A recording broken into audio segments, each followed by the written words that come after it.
Hello everyone, I hope you are all doing good. Welcome to the second session of our course on computational fluid dynamics analysis. Myself, Mr. Rudresh Ganganna from Niharika Institute of Computational Engineering. In the first session, we discussed about conservation of mass. In this session, I am going to discuss about conservation of momentum.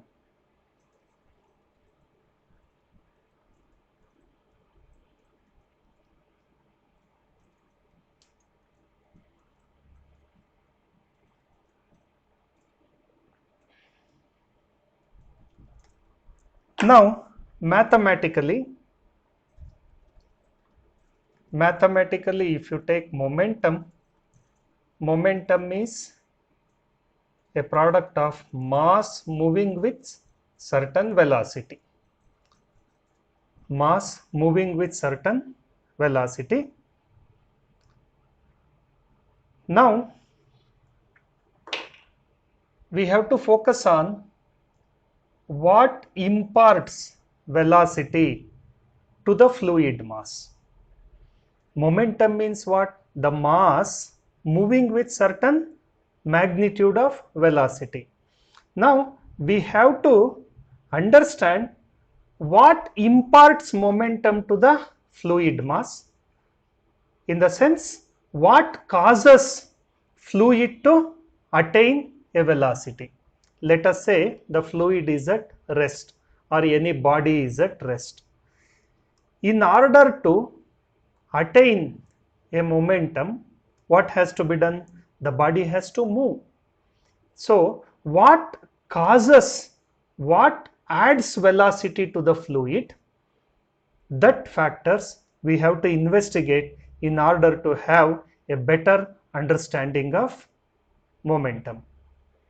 Now, velocity is imparted to the fluid basically mainly by forces. Velocity is imparted to the fluid mainly by forces. In the forces, we have two categories, important main categories. One is gravitational forces or gravity forces. Another is pressure forces.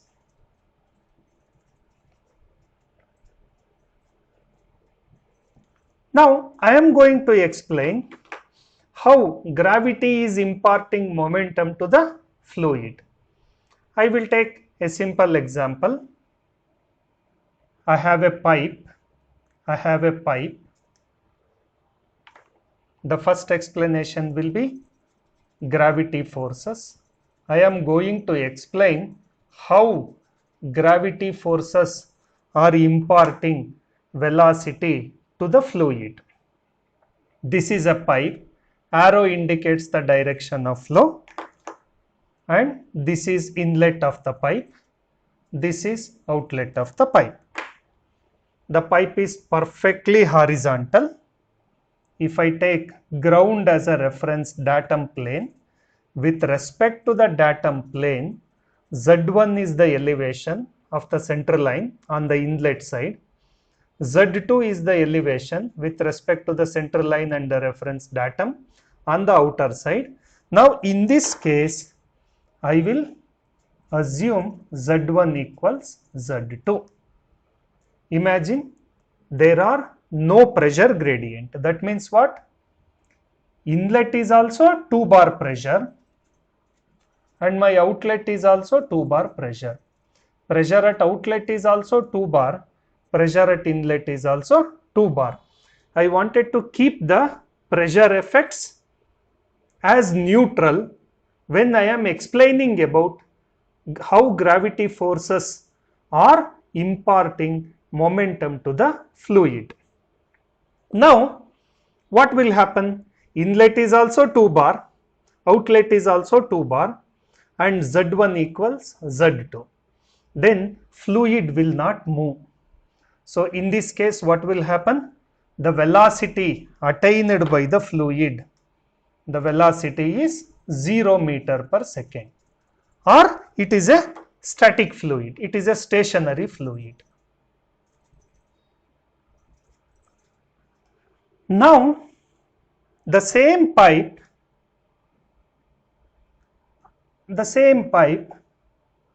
I am going to slightly make a tilt.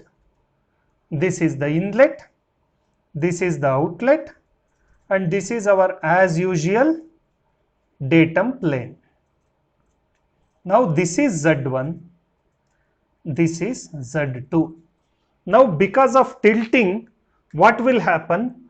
Fluid will start moving from inlet to outlet with some magnitude of velocity. Let us say for the purpose of understanding, the velocity is 2 meter per second. The value, some value I am taking 2 meter per second, some value I am assuming for the purpose of explaining that fluid has started moving because of tilting. The gravity forces are causing momentum to the fluid mass. Now, in this case, the gravity forces are causing momentum to the fluid mass. When we come to the industrial case, there are two possibilities. One is gravity forces may add additional momentum to your fluid. I am talking about industrial flows. Some cases gravity forces may benefit by adding momentum to the fluid. Some cases it will have adverse effect. It may consume some amount of energy to overcome the gravitational forces. So it is having both beneficial aspect as well as adverse aspects. Remember, gravity forces are also adding momentum to the fluid mass, but in the industrial cases, industrial flows, sometimes gravity forces are beneficial, sometimes gravity forces are creating an adverse effect. Adverse effect in the sense, you may need to spend some more amount of pumping energy to overcome the gravitational forces. Clear? Now I am going to talk about how pressure forces are creating a momentum.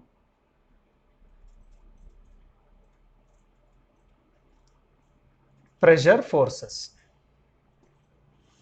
I will take the same pipe.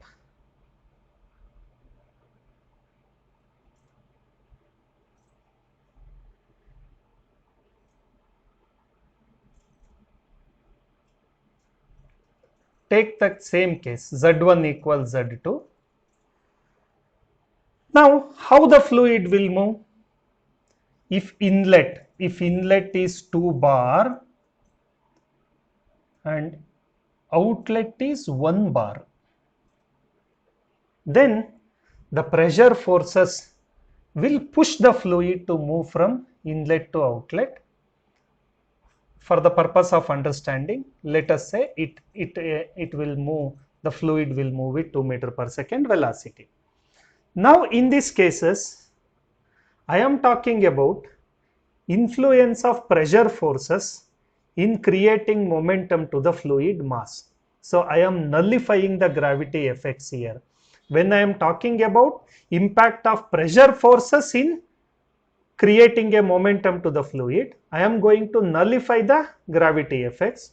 Same thing when I am talking about impact of gravity forces in contributing a momentum, I kept the pressure as neutral.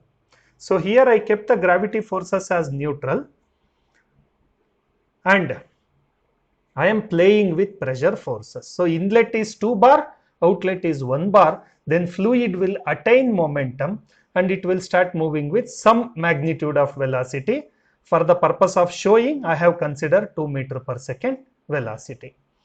So what we understood in this discussion, momentum is nothing but a mass moving with some velocity. In our fluid dynamics, the fluid mass moving with some velocity is called momentum. The momentum is basically caused importantly, the important factors are, one is the gravity forces, another is the pressure forces. The gravity forces I explained, and in industrial flows sometimes gravity forces may be beneficial, sometimes it may have an adverse effect by killing some amount of pumping power. Next, I explained how the pressure forces are creating momentum to the fluid mass. Now, in most of the industrial cases, for example, when I wanted to put in an oil refinery, I wanted to put so many pipelines, gas pipeline, oil pipelines, some coolant, chilling water pipelines, many petrochemical pipelines. Normally, the site engineer will use a spirit level and keep it at zero elevation level. He will maintain it horizontal to the floor. If the situation is such that the engineer may expect that the gravity forces may kill some amount of pumping pressure, normally it will be fixed with respect to the ground level in a horizontal position using spirit level. And in industrial problem, when compared with the relative magnitude between gravity forces and pressure forces, all industrial flows, majority of the industrial forces are dominated by pressure forces. So now we will discuss more about the pressure forces.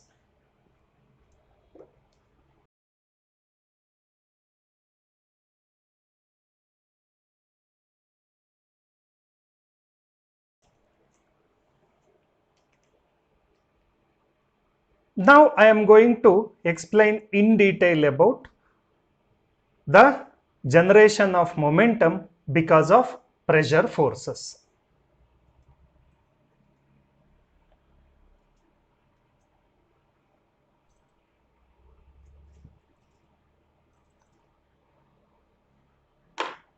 So what did I told? If inlet is 2 bar, outlet is 1 bar,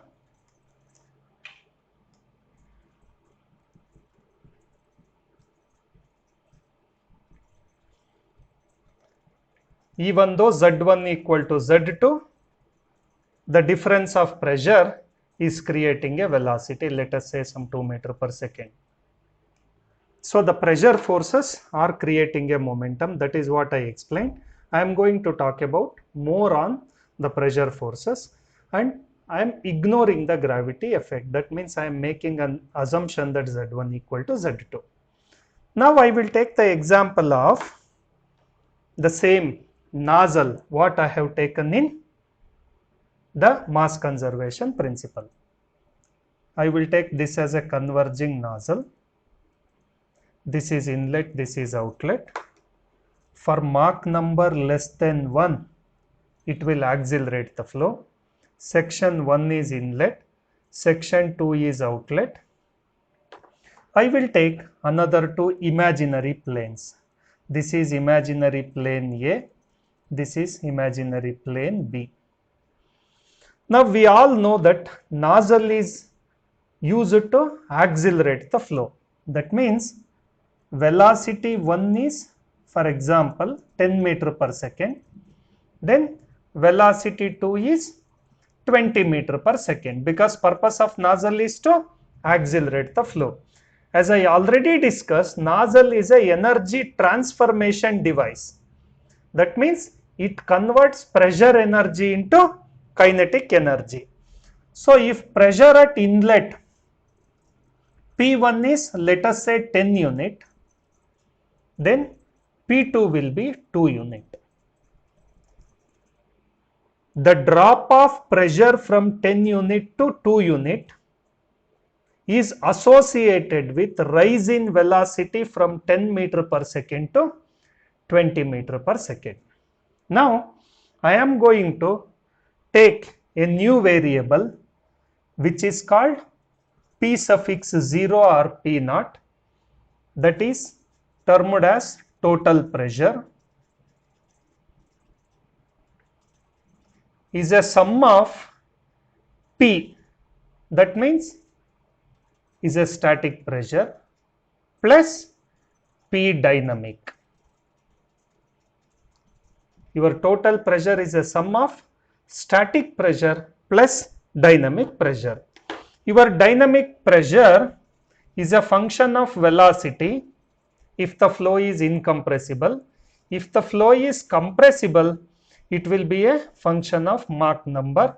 Mach number has taken care fluid velocity as well as velocity of propagation of sound in that fluid medium, both. In the case of incompressible, velocity of fluid alone is taken and velocity of propagation of sounds in that fluid medium is ignored because compressibility effects are around 0.5 to 2% in incompressible regimes. If you come below Mach number 0.3, that analysis will do in detail in gas dynamics topic. So now for the time being, keep in mind that your dynamic pressure is a function of fluid velocity. So total pressure is a sum of static pressure plus dynamic pressure. Total pressure is a conserved variable. P naught is a conserved variable. Conserved variable. Conserved variable means what? Take the case of your nozzle, P1 equals PA equals PB equals P2. To be more specific, P naught, P naught, P naught, P naught. That means P naught at inlet, P naught 1 is the total pressure at inlet equals total pressure at plane A, P naught A equals total pressure at plane B, P naught B equals total pressure at outlet P naught 2. Or if you take the global boundary limits, P naught 1 equals P naught 2. Total pressure is conserved in the sense its differential is 0. Now, how the total pressure is conserved? Like in the case of nozzle, flow is accelerated. That means dynamic pressure component is increasing.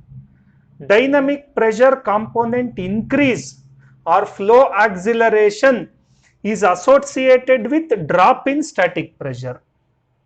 So whenever the dynamic increases, proportionately static will come down, and the vice versa, whenever flow decelerates and dynamic come down, then it is associated with rise in static pressure in the case of diffuser. So whenever P dynamic goes up, P static will proportionately come down. Whenever P dynamic goes down, the P static will rise. I repeat, whenever the flow accelerates and dynamic pressure is increases, it is associated with proportionate drop of static pressure. Example is nozzle. Now take the example of diffuser. Whenever the flow decelerates and P dynamic will come down, proportionately P static will increase. I repeat, whenever P dynamic goes up, proportionately P static will come down. Whenever P dynamics comes down, proportionately P static will increase. Now very important thing is, whether flow is accelerating or decelerating, you take at any section plane, measure the P dynamic and P static and add them together, the sum will remain same. That is the definition of conservation of total pressure. So that's why the sum is being remained same, its differential dP naught is 0. So this is the conservation of total pressure. Now somehow when we started understanding the momentum, we started with forces, gravity and pressure forces. Again we understood the gravity forces. Again we started discussing more on pressure forces. Now we come to a stage wherein we declared that total pressure is conserved. Now this is not the end of momentum conservation. My objective is not to end here. Still, there is more to understand. Now, I told mass conservation doesn't talk about any losses in the fluid flow. Irrespective of the losses, m dot 1 equals m dot 2. That means if 5 kg per second is entering your system, fluid dynamic system, 5 kg per second should leave the system. It doesn't talk about any losses. That is what we concluded in conservation of mass. And I have given an indication that momentum and energy conservation are going to talk about losses. Now that losses we will talk about. I have told there are no losses in P naught. P naught is conserved. P naught 1 is P naught 2. Correct? However, now we will talk about losses. P naught 1 equals P naught 2 is for inviscid flows.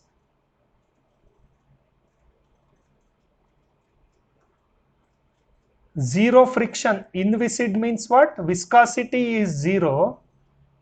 As a effect, friction between fluid and walls of the container are zero. The friction, magnitude of friction is zero. That is why P naught 1 equals P naught 2. I repeat, total pressure is conserved. That means total pressure at inlet equals total pressure at outlet is applicable for inviscid flow. Inviscid flow means viscous effects are zero. Viscosity we will equate it to zero. And there is no friction between fluid and the wall. Now come to the practical engineering flows. Practical flows are viscous. Practical flows are always viscous. Viscosity is a inherited characteristics or by birth characteristics of any fluid. For example, you take viscosity of atmospheric air at sea level conditions. It is 1 e power minus 5 Pascal second. That means 0.000016 something in that magnitude, in that order of magnitude. The viscosity we can say it is very negligible. If I take an assumption that the viscosity is 0.00001 Pascal second, which is very negligible, I can round it off to 0 or I can ignore it. If we make that mistake, our automobiles like car, truck, they are all going to have zero drag coefficient. But what is the normal? Need not be exact. Range of drag coefficient for automotives is around somewhere 0.25 to 0.3. You take the value as 0.3, the value of drag coefficient as 0.3. What does it mean? 30% of energy generated by your engine is lost to overcome the friction. Friction is because of viscosity. So that is the reason all practical flows are viscous. We can't ignore the viscosity. Let its magnitude be very low, no problem, but it will have significant physical effect. So now what we concluded? Practical flows are viscous, correct? So for practical flows, when they are viscous, I can't stick on to this equation. P naught 1 equals P naught 2 is not valid for viscous flows.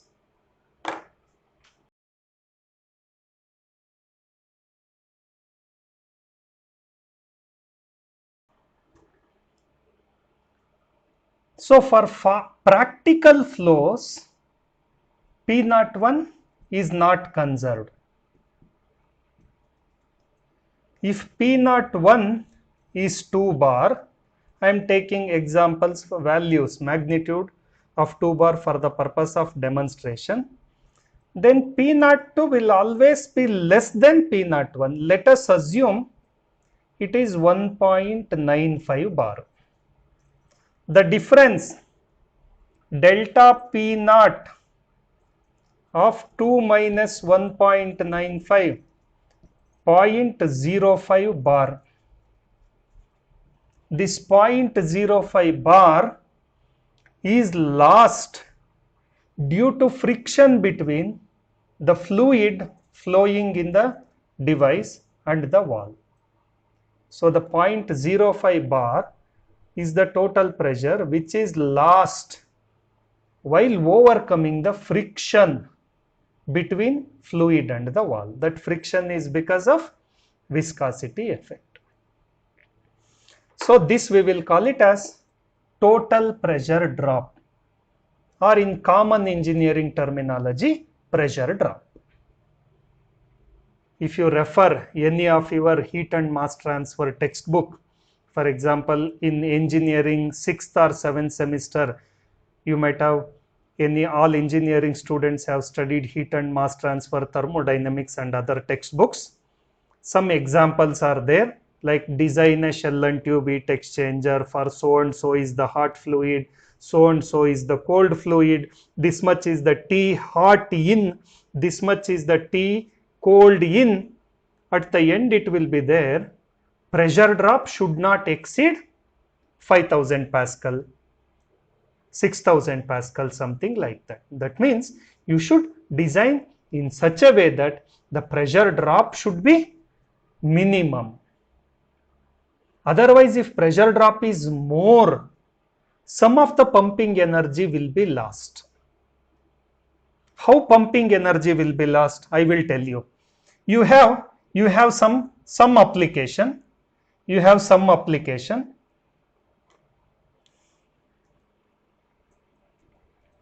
Let us say this is the application point.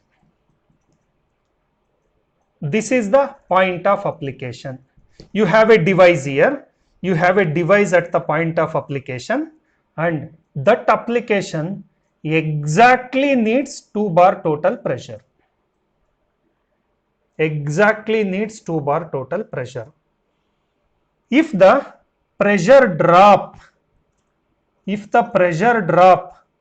across this pipe is, let us say, 0.1 bar, then your pumping energy should be P01 should be 2.1 bar.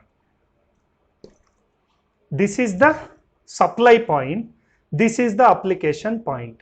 Application point exactly demands, I want a total pressure of 2 bar, but the pressure drop is 0.1 bar. Imagine pressure drop is 0, your pump should have a capacity of 2 bar, but because of pressure drop, 0.1 bar extra energy, instead of 2 bar, your pumping energy consumption will be equivalent to 2.1 bar. That means nearly 5% more energy you have to supply to the pumping device. So the momentum conservation, even though mathematically it says momentum is nothing but mass into velocity, ultimately the physical understanding of momentum conservation come to this stage. For a frictionless or inviscid flow, total pressure is conserved. Practical flows are always viscous, so some amount of losses are always there. That is nothing but pressure drop or frictional losses. So mass conservation doesn't talk about any loss. Momentum conservation talks about frictional loss. Coming to the mathematical point, if I take the flow as compressible, then your momentum conservation explains the relation as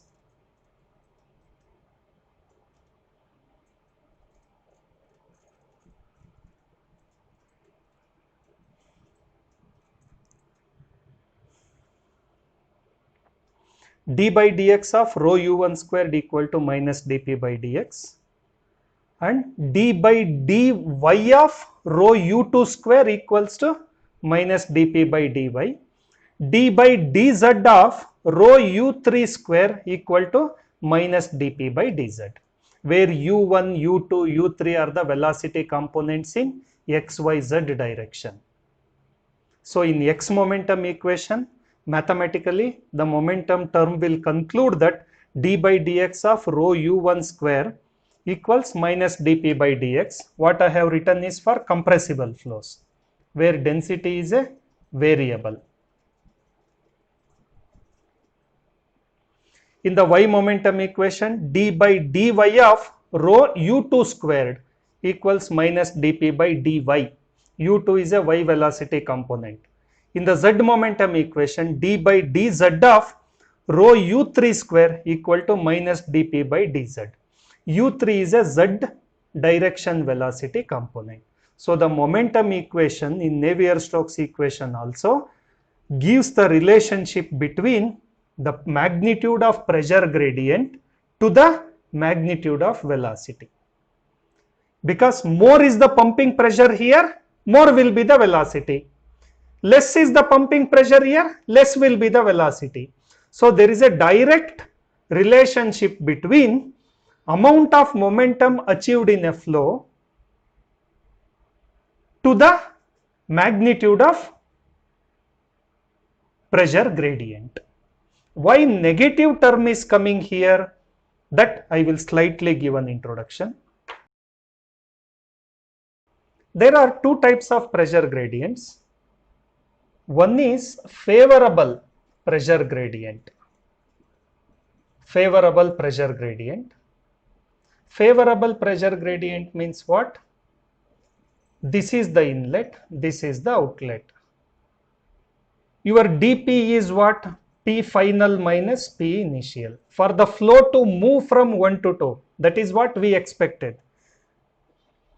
How the flow should happen in a nozzle? From inlet to outlet.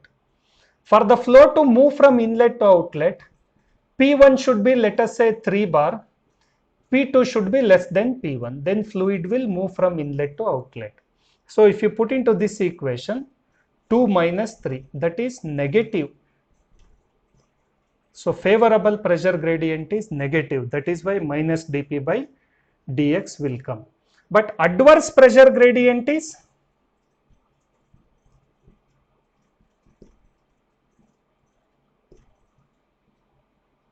that is positive dP. That will happen during stalling and other undesirable fluid flow phenomena. So favorable pressure gradient is represented by minus dP. So ultimately momentum conservation establishes a relationship between pressure gradient and the magnitude of velocity. In turn, magnitude of velocity is nothing but the magnitude of momentum imparted to the moving mass of the fluid. So practically, the momentum conservation talks about frictional losses. Mathematically, it established the relationship between pressure gradient and magnitude of velocity or magnitude of momentum. I hope all of you enjoyed the session. Thank you all.